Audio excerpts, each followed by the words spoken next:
Halo semuanya, pada video kali ini kami dari kelompok 5 akan memaparkan hasil diskusi dari kelompok kami mengenai Decision Support System. Perkenalkan, nama saya Muhammad Alifari dan teman-teman saya. Oke, selanjutnya kita akan masuk ke materi yang pertama mengenai apa sih itu DSS. Secara spesifik, Decision Support System merupakan suatu sistem yang mendukung kerja seorang manajer atau sekelompok manajer dengan memecahkan masalah semi-terstruktur dengan memberikan informasi dan saran yang mengarah pada keputusan tertentu. Contoh sistem pendukung keputusan adalah perencanaan rute GPS. DSS memungkinkan merencanakan rute tercepat dan terbaik antara dua titik dengan menganalisis pilihan yang tersedia. Tujuan Decision Support System ada 3. Yang pertama, mempermudah manajer dalam melakukan proses pengambilan keputusan dari permasalahan. Yang kedua, mengoptimalkan efektivitas dan efisiensi dari sebuah keputusan yang diambil. Dan yang ketiga, mampu menghadapi keterbatasan kognitif dalam mengolah maupun menyimpan informasi yang ada. Nah, untuk materi yang selanjutnya akan disampaikan oleh teman kita, Kak Syahrul. Jenis-jenis support system ada 4. Yang pertama, sistem berbasis pengetahuan. Model ini berfokus pada pengumpulan, pengorganisasian, dan penggunaan informasi untuk memecahkan masalah.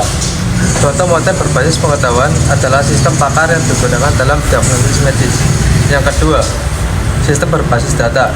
Model berbasis data menggunakan historis dan algoritma untuk mengidentifikasi pola tren yang berguna untuk pengambilan keputusan. Contoh model adalah sistem perkiraan penjualan yang digunakan dalam bisnis. 3. Sistem berbasis simulasi. Model ini berfokus pada penggunaan simulasi dan pemodelan matematis untuk mendukung pengambilan keputusan.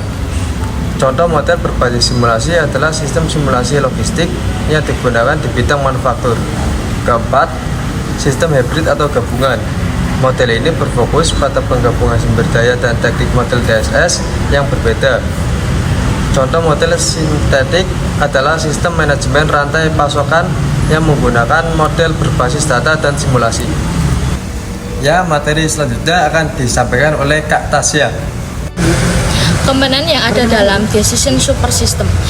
Yang pertama, model manajemen. Melalui model ini, DSS dapat menciptakan kemampuan analisis sistem dan persyaratan manajemen program. Yang kedua, data manajemen. Basis data komponen ini diatur dan dikendalikan oleh software yang disebut sistem manajemen basis data. Yang ketiga, communication. Pengguna sistem dapat berkomunikasi dan memberikan perintah pada sistem komputer yang dimilikinya. 4. Knowledge management. Komponen ini memiliki sifat opsional dikarenakan fungsi pada subsistem ini mendukung komponen lainnya dan memiliki peran untuk menjadi komponen yang dapat berdiri sendiri. Materi selanjutnya akan disampaikan oleh Kak Naila. Tahapan utama pada Decision Support System. Yang pertama ada fase intelijen. Pada fase pertama ini DSS melakukan aktivitas yang fokus pada identifikasi situasi, peluang, dan masalah yang ada.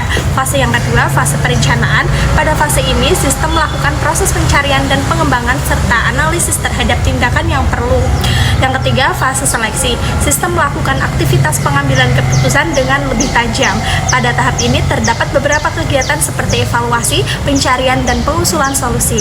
Yang terakhir ada fase implementasi. Pada fase ini dilakukan untuk mengetahui bahwa solusi yang dipilih dan digunakan dapat bekerja sesuai harapan tanpa perlu memperkenalkan komputer. Nah, untuk materi yang terakhir akan disampaikan oleh Kak Tiara. Peranan DSS sendiri yaitu digunakan sebagai alat bantu pengambilan keputusan, bukan sebagai pengganti manajer. Dengan dikumpulkannya informasi tersebut tentu memudahkan manajer dalam pengambilan keputusan, seperti keputusan yang semi terstruktur maupun yang tidak terstruktur. Berikut adalah manfaat Decision Support System dalam pengambilan keputusan. Yang pertama, mendukung pengambilan keputusan yang lebih cepat dan akurat.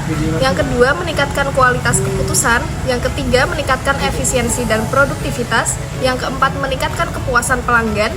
Yang kelima, mengidentifikasi peluang dan tantangan baru. Dan yang terakhir ada peningkatan kecepatan respon. Demikian presentasi yang dapat kami sampaikan. Mohon maaf jika masih ada kekurangan maupun kesalahan kata dalam penyampaian materi. Sekian dari kelompok 5 dan terima kasih sudah menonton.